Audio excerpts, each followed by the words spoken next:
mulțumesc la toată lumea care i-a adunat astăzi la inaugurarea podului spre satul Golumberul. În sfârșit vine soarele și pe strada Golumberului. Mulțumesc domnului Claudiu Madac și domnului președinte că m-au ajutat să termin acest pod.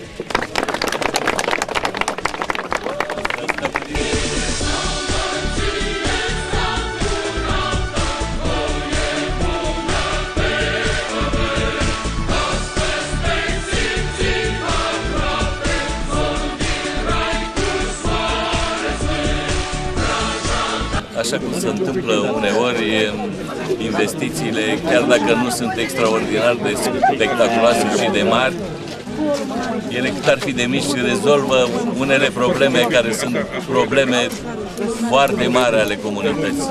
Avem un exemplu aici că o investiție de peste 2 miliarde de lei a reușit să rezolve după poate 100 de ani problemele acestei localități. Practic, 2 sate ale comunei Fărcaș, Gorumbu și Golumberul în sfârșit sunt legate printr-un pod trainic, pentru că un pârâu cât de mic ar fi el, plosca, uneori devine foarte năbădăios și de fiecare dată au existat probleme în această zonă.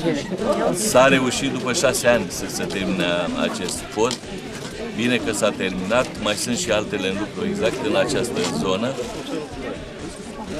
Reușim să facem acest lucru printr-un program național de dezvoltare locală pe care îl gestionează Consiliul Județean și care are 80 de obiective, 49 sunt în curs, așa că aceasta este una dintre cele care le putem bifa că s-au terminat și constat aici o implicare directă a comunității și o implicare a constructorului care a vrut să termine mai înainte pe banii lui și urmează să îi dăm banii pe care i-a cheltuit. Așa că le doresc cetățenilor să poată să-și primească copiii în liniște și să le vină acasă, de data aceasta în alte condiții.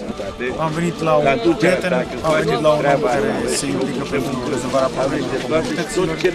Am venit să vedem ce a făcut, mă bucur că am putut să-l ajutăm și mi-aș dori să putem să-l ajutăm în continuare cu celelalte proiecte pe care le are. Până la urmă, și domnia sa și Consiliul Județean, de asta suntem acolo, să ajutăm oamenii, să rezolvăm problemele lor, pentru că de-aia n-au votat sau de-aia vor să ne voteze.